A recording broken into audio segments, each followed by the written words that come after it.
Konoa, and then came to Atwumangwa North and then Atwumangwa South. Of course, I wasn't with the team. I'm doing a media tour, but then we do engagements, and from the feedback, I think excellent so far. I mean, the feedback that I'm getting, and I actually spoke to my team to get feedback, and they told me, yes, Charlie, this is solid. Yeah, so we today we are going to Offenso North, Offenso South, and then come to Efijakwabre North. So on that stretch, we'll go all the way to the last constituency in the region, then keep coming back towards Kumasi and end it in Efijakwabre North. Yeah, I see. In case you just joined us, we're talking to Kofi Tonto. Kofi Tonto is aide to the vice president and, of course, the presidential candidate for the MPP come the 7th of December elections. By the way, I'm from the region. You're an Ashanti yourself? 100%. Okay. So my name is actually Kofi Tonto. Tonto, okay. So I was born in Bokrom. Okay. And my mother is from Kokofu. I see. So in town, what is the message that you're sharing with the electors? What are you telling them? Well, I think, our message, we have a broader message on selfless leadership, bold solution for jobs and businesses. But then you have to also tailor the message based on where you go. I mean, if you look at the manifesto, we look at a broad range of issues. We make 14 commitments to the Ghanaian. And I can quickly go through some of the commitments that we make to the Ghanaian.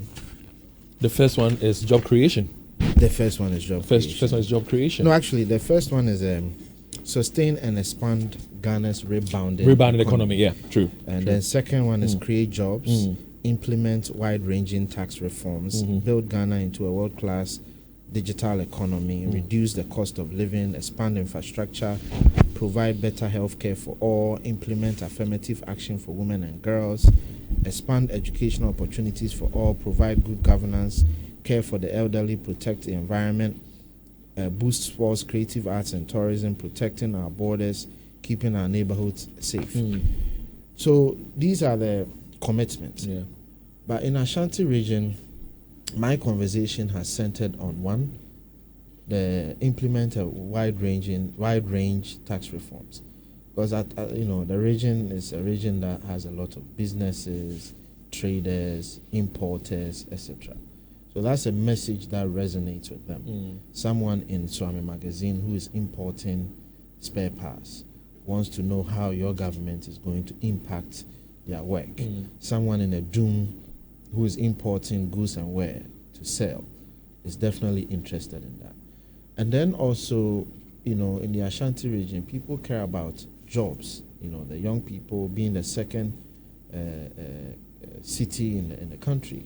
This is where Accra is where the pressure is the most, but then Kumasi immediately follows. So you want to talk about how you are going to create jobs for the youth. So I talk about the credit scoring and how the credit scoring is going to serve as the catalyst or something that's going to drive demand, stimulate demand. That's the word I'm looking for. And essentially, once demand is stimulated, creating jobs. And then there are aspects of buy Ghana first. So I focus more on job creation as well. I'm happy that you're talking about job creation. I'm really happy about that because there's been a number of surveys that have been conducted. NCC has done some, Fish has done some. The latest one from the Afrobarometer. And you realize that almost all the surveys that have been conducted, the first four seem to be running through all the surveys. So you realize that job creation, you realize that health issues, infrastructure, that's especially roads, and of course education. They appear in all the surveys. Now, has it come to the attention of? No, actually, when we did our survey, roads, infrastructure, jobs, these were the key ones. The key ones that came up. So definitely, these are consistent with our own polling as well. Shows that, and that's why. In fact, when it comes to businesses and jobs, number one, and that is why His Excellency said, from his February 7th speech, and then his engagement in Takoradi on the manifesto launch, and then also other engagements, he's made two profound arguments, and I think it got lost in the discussions. Maybe I can quickly touch on it. The first one was that when we promulgated our constitution in 1992, it was largely to entrench our democracy. And he feels that we've come a very long way in building the democracy. We are not 100%, but we've come a long way in building our democracy and entrenching it. So for him, we need to re-look at our constitution, and one, we have to protect our democracy, but take a lot of the power from the executive and focus on where you give power to one, improve businesses and create wealth for the people.